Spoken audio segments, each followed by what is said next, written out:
You're joining the conversation with Shortlisted, a podcast from the Greater Midwest Chapter, or GMC, of the Association of Proposal Management Professionals. We chat about proposals, the business of winning work, and nailing the shortlists in our lives. I'm your host, Paul Lockwood, Senior Sales Operations Analyst at Vitality Group in downtown Chicago.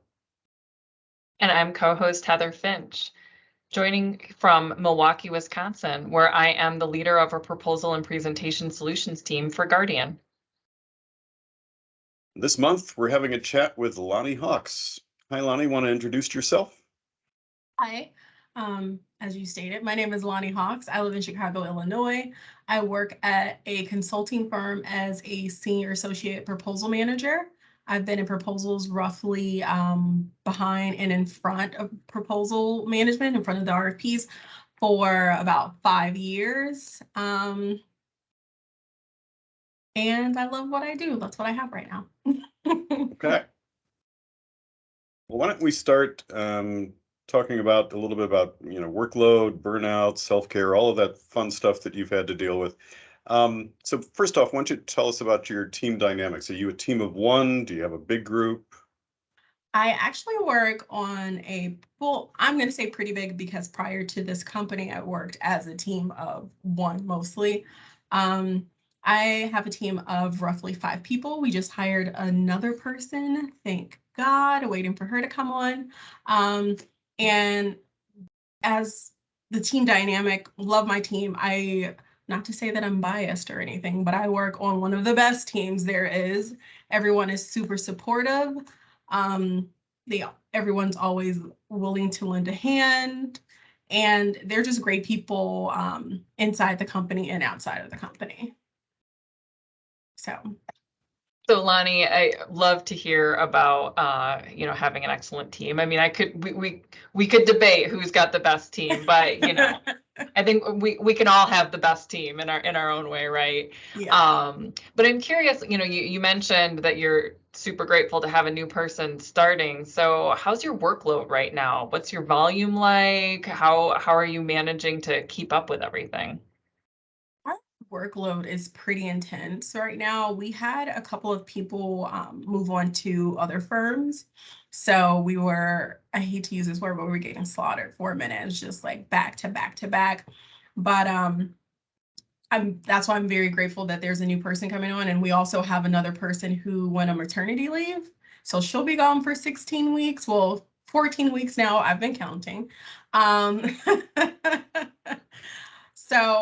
But with proposal management, it kind of ebbs and flows. Like, you have those weeks where it's just like those little tasks that you have to do to build up to the proposal. And then you have the week where you don't know what's like where anything is, who's doing what, and it's just pure chaos. So right now I'm not in pure chaos, but I am actively working on something that I believe should be further along. But what can you do? But that goes back to having an amazing team, being able to reach out to my director, who's also an amazing leader, and ask a bunch of questions without feeling terrible about it. Because I know in the past, when it comes to proposal management, I have felt guilty about asking people for help, but I don't feel that guilt on this team. And I love that as well. So. Is it tough, do you find, with the size of your team or whatever, and with the intense workload, to keep a work-life balance? Or are you constantly thinking about work in your totally off, or supposedly off hours? Full transparency, I always think about work. I have dreams about work when I'm in the middle of proposals that are due. I don't know if it's a dream or a nightmare, but it can consume your life. And I just have to set those limits. I have to set those boundaries. I have an amazing husband who understands my career and what I do. And some days when I'm sucked into it, he will feed me breakfast, lunch, and dinner to make sure I don't starve, which is great. And so it is super hard to keep that work-life balance without setting boundaries. So some days I have to take a step back and go, is this something that I can do tomorrow? or is this something that needs to be done today? And I'll set that like, okay, 5:30, I'm closing my laptop, or 6 o'clock, I'm closing my laptop, to ensure that I'm still giving my husband the attention that he deserves, or I go meet a friend for dinner, and that I'm still involved in my own life. And it's not just about the company work. It's not just about proposals. So it takes a lot of energy, because sometimes you'll be working on something and you'll go just 15 more minutes. And I've done that. And then it's 3 hours later and my husband's like, hey, I'm going to bed. I'm like, what do you mean? What time is it? What happened? You get sucked into it. So you have to be very cognizant of the time that you're spending on things and what time it is. I started setting alarms on my phone as well. Like, hey, it's 5 o'clock, start wrapping up. You have 30 more minutes of work, to ensure that I'm getting away from my desk. So, it sounds like work is a big part of your identity, and a big part of your value system, and what you get out of life. You enjoy work, right? It's not everything. You also find ways to make time for family and that kind of thing. And I'm curious. So similarly, I draw a lot from the work that I do. But I also have, a lot of friends, family. I also have a lot of solo hobbies that I like. Things like reading or listening to podcasts, or for me, crafting is a really fun one. So I'm curious, like, how are you able to set aside the time for some of those kinds of hobbies? First off, I love to read. I read 3 books over the weekend. I went on vacation with friends and I was like, I need to read these books. These are so good. So when it comes to that, if you're caught up, let me see, I'm trying to figure out how to answer this question. I do have a lot of hobbies. Travel is a big one. My husband and I love to take a nice flight somewhere. I have a big trip coming up to Europe for 2 weeks in September. I'm a part of a book club with a couple of friends from college. And I really do use that time to decompress. And sometimes when you're in the middle of a good book, like I literally have a book sitting on my desk right now, to just remind me, like, hey, there's something else you can do. You don't have to be doing this till 8 p.m. Like, hey, this is a thriller. Let's go sit down. Let's go relax. Let's see if we can figure it out before you get to the last chapter, which is like my favorite pastime when I read a thriller. So just, like I said, once again, like being cognizant of those things, just what are other things to do outside of this work? Don't get me wrong, I do love my work, but some days I hate it. That's just the reality of any job. So it does consume me, because it's proposals. And if you do proposals, you understand how it can just eat up your time. But having those little hobbies that you like to do, I just bought a little paint by numbers kit, like I'm 5, just to have, like, I'm gonna drink some wine and sit down and no TV and sit at my table and do this paint by numbers. Or I like to, a big thing for me is finding different libraries or bookstores, and just walking through them, because they all have different things, different characteristics. And I'll just be like, hey, I'm gonna just go tell my husband, hey, I'll be back. And I'll literally just go to a bookstore and walk around and see what calls me, and come back with a lot of books, which he's not happy about, but that's my business. Well, Loni, I invite you up to Milwaukee. I'll take you to the Central Public Library here, which is absolutely beautiful. I'll show you all the things. And I'm wondering, can you show us that book again, and repeat the title for the people that are listening? Oh, this book is my August book club book from Book of the Month. It's called The Night Swim by Megan Golden. And it's actually about a lady who does podcasts, and she solves murders on her podcast. So perfect. Perfectly themed recommendation. Well, yeah, the night swim definitely sounds like a book you can dive into. But And it sounds like you guys have a lot in common, and hobbies are very important. In fact, I'm doing some bird watching right now. I'm seeing a finch and hawks. I really wish I had a little kit right here. But moving along, if you had to recommend some resources for those who are maybe struggling with some anxiety, or to find moments of calm, what what resources might you recommend?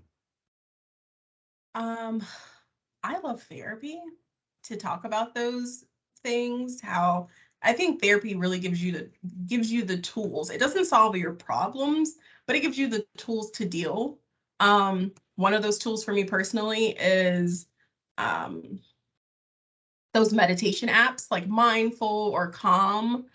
I set an alarm for those like midday. Like, okay, take this little 10 minutes. I literally have a standing desk. So when I say I take a step back, I literally take a step back and close my computer and just do like a 10-15 minute meditation, or I'll put it in or I'll take a podcast. Also, I love podcasts as well. I'll take a podcast, and I have a park across the street from my house, and I will listen to a quick podcast episode while walking around the park to just like relax my body and my mind. And it also helps with your work, because I know I keep bringing this back to work, but it also helps with your work if you're having a tough time at work and you just can't push through. You're like, okay, let me take a second, and you'll come back. You're like, I got it. I know how to rewrite this. I know how to edit this. I know what the problem is.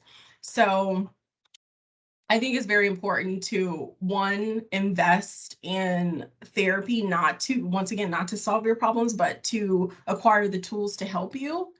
And two, if you just don't have the funds or the insurance for that, do your research. Find an app or a book that will provide you the tools to relax and calm your anxieties and your worries and things like that.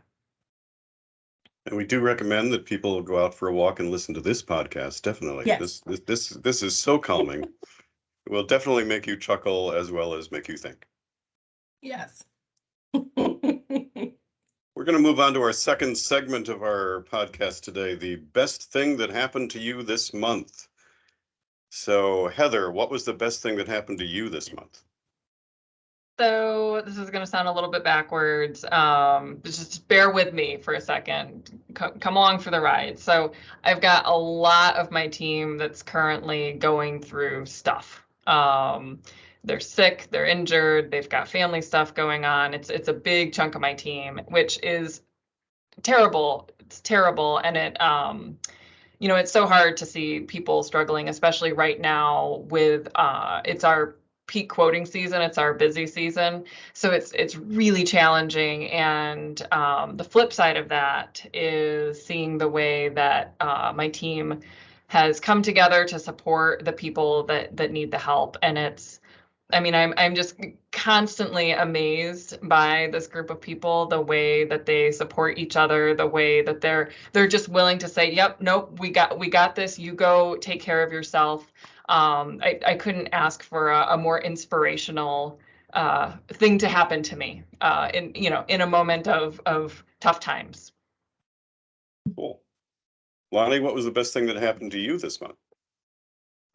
My best friends from college, two of my best friends from college, surprised me. They did a surprise visit. They reached out. I had a conversation with them that I was feeling a little stressed and bummed out. And they reached out to my husband and they coordinated this trip to come visit me. I was in literal tears. I was so excited to see them. And that was the best weekend I've had. It was the best surprise I've had in a long time. So the best thing that happened to me this month. Excellent. And I'm going to go a totally different way. The best thing that happened to me was finding a handyman who's agreed to do several odd jobs around our condo.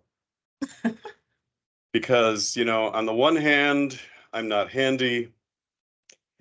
On the other hand is my watch.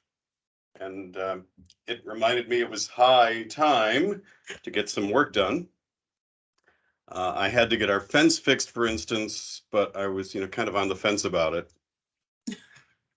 And the frame around our garage door, it developed I'll say, a split personality.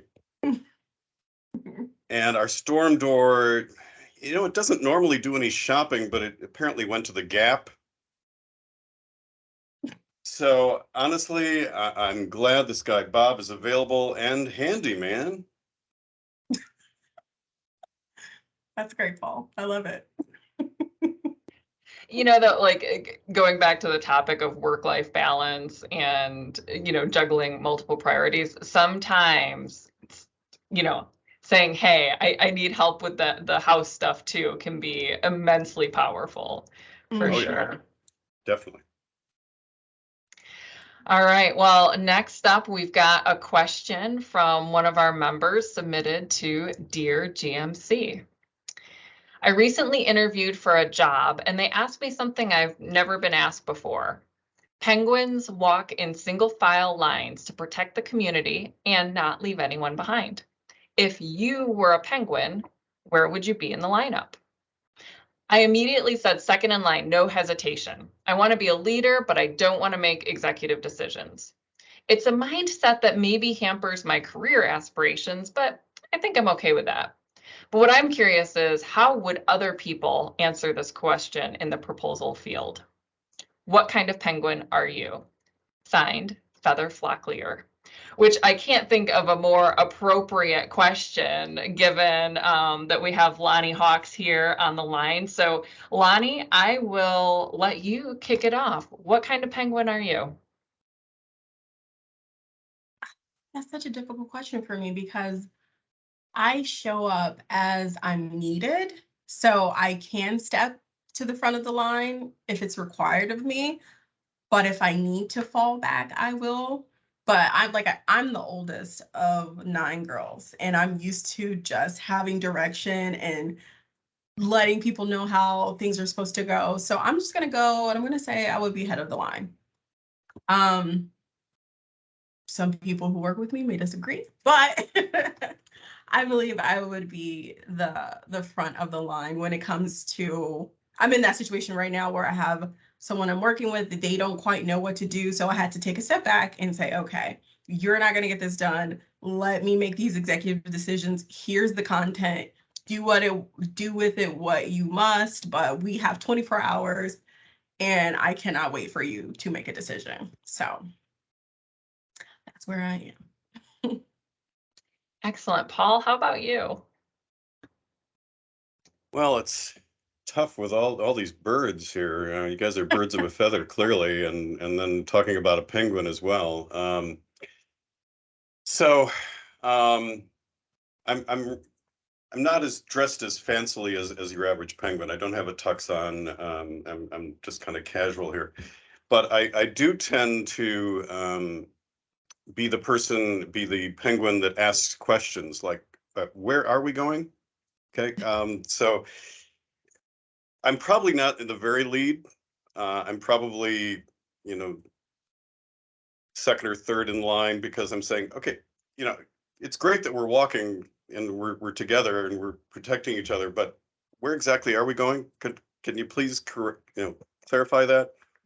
Because if we're going to walk off the edge, I'm not a lemming. I'm a penguin, so I don't want to go off the edge here of an ice flow, but I want to go with the flow. So, I don't want to be, I want to be an ice guy and a nice guy. So I think probably second or third. Well, and I think, right, like sometimes that person that's kind of, I don't want to say like backseat driver would be, not the right term. That's got a negative connotation. But the person that's kind of like making sure, like, hey, like let's just give this a quick little sanity check. Like, is this really where we should be going? That's a really valuable role, and I think that's the cool thing about this question. Oh, she's very penguin-like. As well, at least in her coloring. But really every role in the line is valuable, right? And I love these kinds of interview questions. I mean, they can throw candidates for a bit of a loop because Loni's reaction was like, I don't know, I had never thought about being a penguin before in my life. Come on, like, it's not an easy question, but it just kind of gives you a little bit of an insight as to how people think about it. And there are there's those penguins that, I don't know if penguins actually do this, but that may, they may lead and then they may take a step back. I think I'm naturally a fast walker, so I'm probably starting in the middle of the line and then I'm moving my way up and then I'm realizing, okay, maybe I want to go back a little bit, and then I'm moving my way back up again. But yeah, it's definitely a fun perspective to think about. What kind of penguin are you? So, you know, I encourage everybody to think about that a little bit and to think about where they fall in, you know, in their company, in their profession. Are you in the role of the line? You know, are you in the area of the line that you want to be? Do you want to move? What do you need to do to make that move? Wow, that I was of two mindsets on that. I was kind of bipolar on the penguin kind of thing. Moving along. I don't know. I was hoping for a more black and white answer from you. I'm sure you were. They aren't in Alaska, are they? But, well, I guess I'll ask around. Anyhow, we hope that you've enjoyed this episode of Shortlisted and that you'll join us next month. And as always, a quick disclaimer and reminder, the advice offered in this podcast is intended for informational and entertainment purposes only. Use of this podcast is not intended to replace or substitute any financial, medical, legal, or other professional advice. This podcast, its hosts, and APMP GMC are not responsible for the outcome or results following any advice given in any given situation. You, and only you, are completely responsible for your actions. Thanks, Heather. Responsible. If we're now on your final list of podcast favorites, we'd love to hear from you. Email our producer, Katie Stutzman, at kstutsman@gmcapmp.org. To all those winning business out there, on behalf of me, Heather, our special guest, Loni, and all of us in the Greater Midwest Chapter, we'll GMC you next time on Shortlisted.